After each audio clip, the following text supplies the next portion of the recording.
So, had the Big Valley Hare Scramble this weekend, forgot to take the cameras. So, ran into lots of good support with people out there before the race, coming up and saying, hey, how's it going? And had a few questions about what kind of bikes we ride. And so, Robert here and I will go over real quick what bikes we've got. But also, first, the Big Valley was a little harder than a month ago. They added a kind of a sketchy downhill and a pretty good uphill where you can go 3 different places for the uphill, which is cool. You just send it uphill, but the downhill was a bit sketchy. And Robert here was crashing so much that he actually had to stop after 2 laps because his bark busters were getting messed up and he was not having a good day. Any thoughts on the Big Valley? You liked it? It was rough. It was very rough.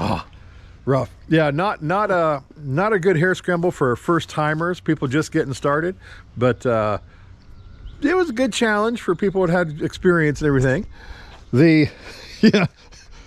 So what I got here is the Beta 300 cross trainer, of course, with the American flag sticker kit. It's doing fine. I got 4 laps, maybe 5 laps, but I'm pretty sure I only got 4 laps in that mini hard enduro hare scramble over there at Big Valley, which was fun. The back tire, we got a tubeless in there at like 100 pounds of pressure, and the Nitro Moose.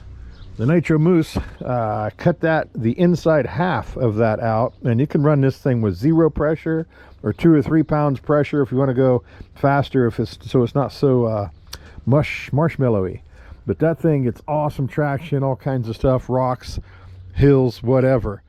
Barkbuster's got a little smashed up here on the 22 cross trainer as Robbie was testing the tensile strength of trees during the Big Valley Hare Scramble. But these are both 300s that we ride for race days, and they got the performance pipe on them, which gives them a bit more power. But I really like the cross trainer for the low end torque to just grind right up hills, tractor up hills we call it. When you're with low RPMs, they just keep going. They don't flame out like some of the higher speed bikes. Also, sometimes I'm riding this 24 KTM, which we got this year. I got this one. It's a 450 XCFW. It's got great low end torque. The only 4-stroke I got that I ride, but I got this one because it's heavier and a little tougher to ride than the cross trainer, and it's my workout bike. It helps me exercise. I've picked this up a dozen times. It makes the cross trainer feel like a toy. Very easy. I like it. I started out 2 summers ago on this 18 gas. The bikes I ride pretty much all have electric start and kick start, except for this brand new 24. It only has electric start, but the kicker helps a lot.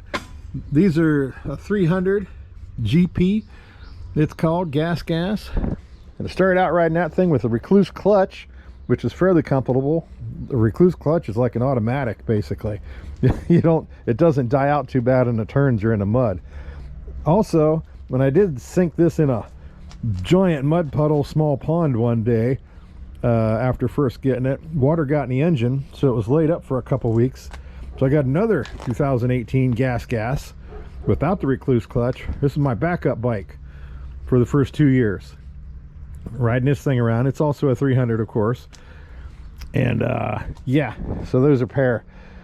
Robbie started out riding on this 300 also, gas, and it's taller than the Beta cross trainers. The Beta cross trainer's got a couple inches shorter seat height, it seems like, and they're definitely about 20 to 25 pounds lighter than these gas 300s. But these are more for speed. These, if you don't have very good low end, if you're grinding, tractoring up a hill, they will flame out sometimes if you're not clutching it right. But they get around good. They got all kinds of power for us fat old guys. They do good. My grandson, he'd been riding this 2013 KX112 2-stroke. He's got lots of power. He loves this thing. He's getting the hang of it. He's 13 now. So Kawasaki Kid, we call him whenever he's out in the videos. And he has a good time with this. It gets up hills over rocks, all kinds of stuff. It's got decent clearance for this size of bike, a 112. The other grandson, he's little. He's like, what, 8, I think? 8 or 9. Dang, I can't remember. I should know. This is a kickstart and electric start KLX 4-stroke, the 110R. This is an automatic, so he doesn't have to deal with the clutch.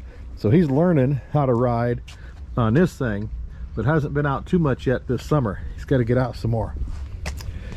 Can't just play and exercise. These are our exercise machines here all the time. Sometimes you got to take the wife out to eat or something.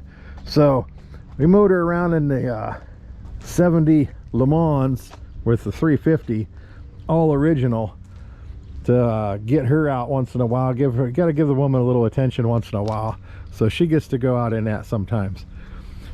When she's not around, I can go play a little bit in 66 very modified Cobra 350R GT Mustang.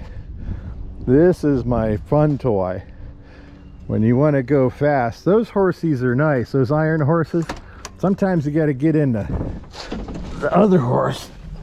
These horsies like to play. There's 600 of these guys, and sometimes you need to go fast on asphalt too. Have a good day.